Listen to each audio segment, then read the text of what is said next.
Hey, what is up everyone? Chris here. Welcome back to the channel. And today we're going to talk about a camera that I sold and bought and rebought many times in the past. And I did it again. This is the Fujifilm XT10. And you'll probably wonder why I bought the XT10 in 2019 when the XT30 and the XT20 are great cameras already on the market. Everyone is hyping about it.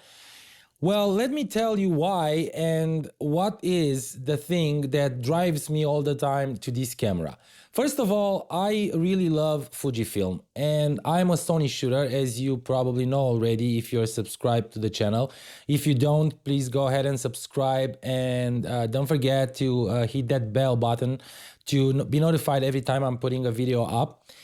So, like I said, I'm using Sony cameras most of the time for my business, and because I have only Sonys, I decided to use them for other, instances as well. I'm also using them for street photography, for family shots, trips and vacations and stuff like that, which I really don't like because I kind of hate Sony in some ways. And it's something that always comes to mind when you're thinking about the image quality and the fact that Sony cameras are actually ugly. They are. And I know how many times I'm mentioning actually, but they are actually ugly. And if you look at this camera compared to any Sony camera, you will be surprised to find out that this is a jewel. This looks amazing like any other Fujifilm camera, not only this one, but I love this one because the form factor and because it's very small and super reliable.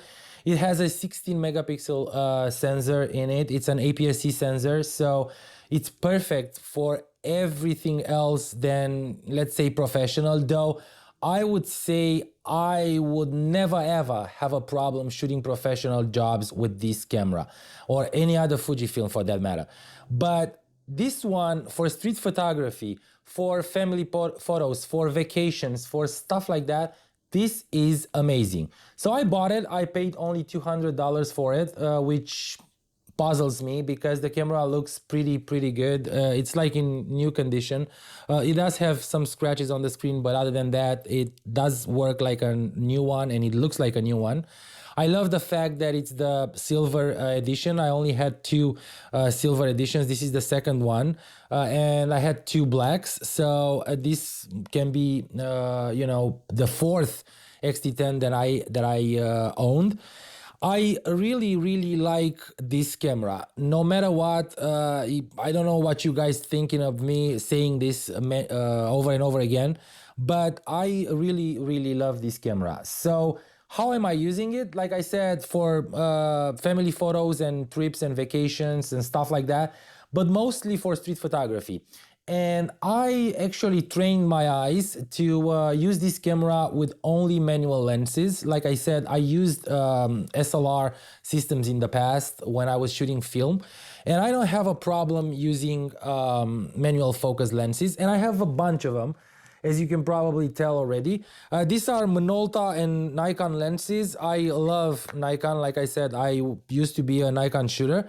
And the Minolta ones, I bought them with my Minolta SRT 101 that I was telling you about in my previous videos. I didn't use the film much lately, so why not just buying an adapter and use these ones on my XT10. Great lenses. There are a few 50s. This is I think it's the 35 f2.8 from Minolta. I do have the 50mm f2 from Nikon. This is an amazingly sharp lens. Great lens for an all-around shoot and all that stuff. I also have the Minolta 135 f2.8. This is a very hefty, very heavy lens. Now it has the adapter on it. I bought these adapters from Amazon for like 15 bucks or something like that, 20 bucks. They're Fotesi, whatever, MD2FX adapters. These adapters are super good for these lenses because they don't have any optics inside. They don't, affect the image quality or the optics in these lenses. as well as the 28 to 135, I think it is, from Vivitar. This is a, yes, 28 to 135. This is a tele-zoom lens made for Nikon F mount. I also have the adapter here. This is the Nikon to FX adapter, as well as no optics, nothing inside. Like I said, these adapters are super cheap, so with the lens you'll probably pay around $100 depending on whatever lenses you're buying. If you want to go even higher in quality, and you want to spend more on lenses, you can buy Leica lenses or Voigtlanders. Those are great lenses with great glass. I really love mine, so I don't have a problem shooting with these lenses. Like I said, I don't have a problem shooting manual focus. This camera, it provides for me, I'm super happy. The only downside, the only gripe that I have with the camera, it's the fact that the battery, it's not that good. It probably holds for like 250, 300 shots depending on your style of shooting. It does have a flip screen, not a flippy screen. It just flips upwards, and you can use it for low angle shots or stuff like that. The EVF, it's bright enough. You can actually brighten the screen if you need that, if you're shooting in the sun or stuff like that. A lot of features that you will probably encounter on the new cameras that Fujifilm released. So this one, it's still an amazing camera for those of you who are starting in photography, or for those of you who are shooting a lot of street photography and you don't want to take your amazing full frame gear out and about. I think that these cameras are great. If you like Fuji like I do, you will probably jump on one. At least to try it for like $200, $250. You can always sell it back with the same amount. Alright guys, thank you so much for watching these videos. Thank you so much for subscribing to the channel. I am gonna end the video here because it gets too long for whatever it should have been. I really love the camera, and I'm gonna put some links in description below for you guys to check out. They're gonna be eBay and key camera links. Nothing affiliate, nothing that you should worry about. Just links for you guys to check the camera in case you wanna buy it. Great camera for street photography.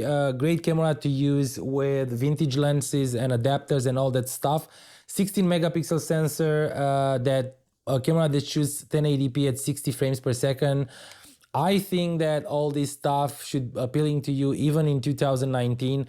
Put your comments in the box down below, like I said, and let me know if you like this XT10 and what you guys shooting with it, landscapes or street photography. I think this camera is very good for all kinds of genre photography. So go ahead and check this camera. Go ahead and try it. If you can rent it or something like that, they're probably cheap to rent. I will come up with new videos because I have a lot of stuff to show you guys, and I will definitely see you in the next one. Bye.